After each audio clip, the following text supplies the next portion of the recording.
Oh yeah, I'm Wretch 32 and this is my favourite 5.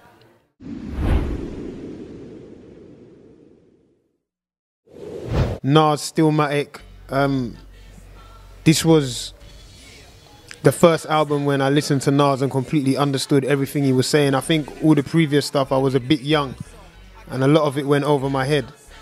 But with Stillmatic I was at the right age and I was listening to the records and I was really connecting with it. And I was understanding exactly where he was coming from, where he was trying to go and what his message was.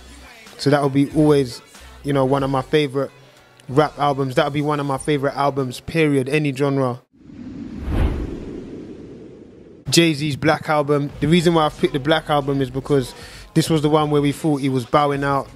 Hands up, Jay-Z's like my favourite rapper. And to think that your artist is gonna just stop making music, like you had to appreciate the last body of work, what they gave you, and listen to it in its entirety. So when I was listening to the Black Album, I was listening to this like, I don't know, man, like one of my parents was leaving me. It was so mad.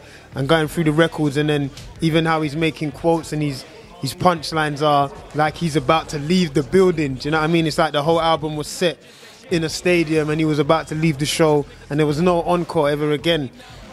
So it's quite an emotional album.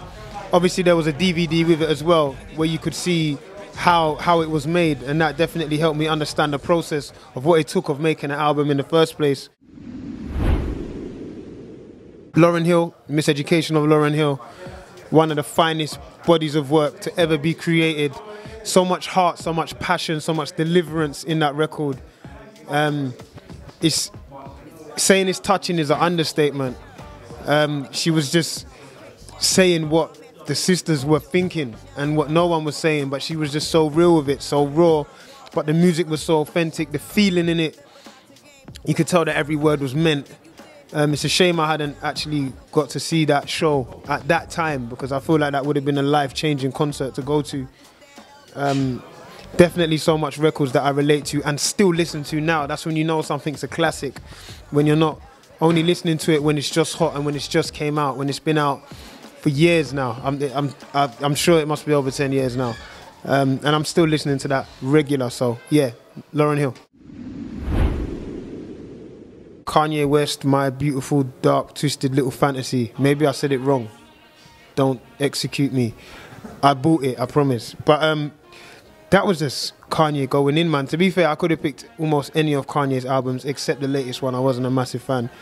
But this one really stood out to me because it's like he just wanted to bring rap back, but he wanted to still make epic, massive anthems. Do you know what I mean? And one definite standout song on there is Blame Game, which I really connect with. And I just think the way it was put together was genius, man.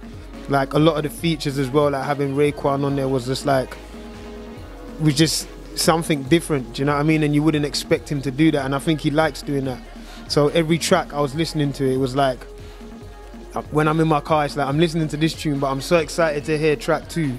Like I'm a proper muso, like I'm not just, I'm listening to stuff. So I'm so excited to listen to track 2 while I'm listening to track 1. I want to skip it, then go back. And it's like, not a lot of albums can have you on the edge of your seat, because with him, you don't know what he's going to do next. And yeah, obviously with the Yeezus thing. But yeah, man, that album for me, Kanye, yeah.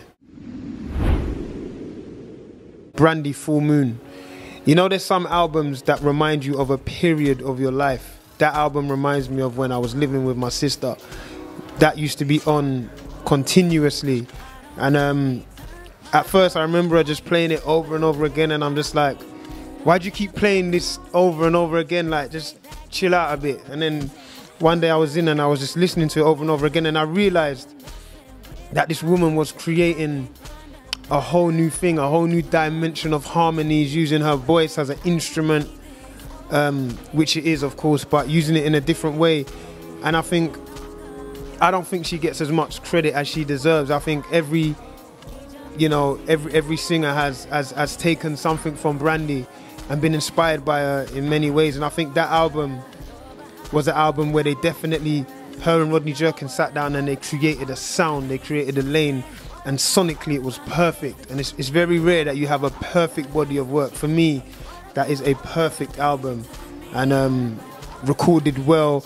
Like I wish, if there was one album that I wish I was in, just to watch how they layered those harmonies and how many times it took and how many times she got it right, if there was any auto-tune, if you know, if there was more that they didn't use that they took out. Like, I'll be fascinated to have just been a fly on the wall during that studio process, because it was a beautiful record, man. So yeah, Brandy, Full Moon.